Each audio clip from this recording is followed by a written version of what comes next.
Guys welcome back to my channel. ఈ రోజు మేమైతే స్నాక్స్ గా నూడిల్స్ చేసుకుంటున్నాం అనమాట. నూడిల్స్ విషయంకి వస్తే నేను ఎప్పుడు ట్రై చేసినా అస్సలు కుదరదు, ఏదో ఒక లోపం ఉంటది నేను చేసిన దాంట్లో. ఇంకా మా డాడీ అయితే బాగా చేస్తారు, ఇంకా అందుకోసం ఇంకా మా డాడీని అడిగితే చేస్తా అన్నారు. ఇంకా ప్రాసెస్ విషయంకి వస్తే స్టవ్ మీద కొన్ని వాటర్ పెట్టుకొని అవి బాయిల్ అయ్యాక మనకి ఎన్ని నూడిల్స్ కావాలో అన్ని 70% ఉడికిచ్చి పక్కకు పెట్టేసుకోవాలి. స్టవ్ ఆన్ చేసి ఒక కడాయి పెట్టుకొని అందులో కొంచెం ఆయిల్ వేసుకొని ఒక 2 eggs బీట్ చేసి అందులో వేసేసుకుందాము.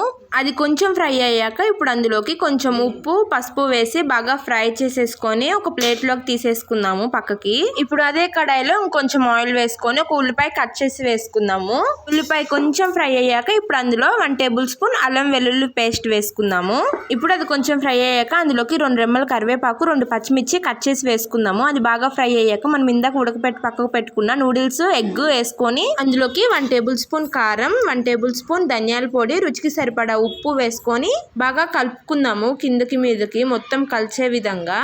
ఇప్పుడు అందులోకి కొంచెం సోయా సాస్ వేసుకొని బాగా మిక్స్ చేసుకుందాము మొత్తం. ఇప్పుడు ఇలా ఒక 2 minutes బాగా కలుపుకొని ఒక బౌల్లోకి తీసేసుకోవడమే.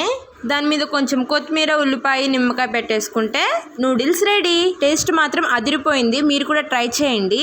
మీరు మాత్రం ఈ వీడియోకి లైక్ చేసి మన ఛానల్ని సబ్స్క్రైబ్ చేసుకోవడం మాత్రం అస్సలు మర్చిపోకండి. Bye bye.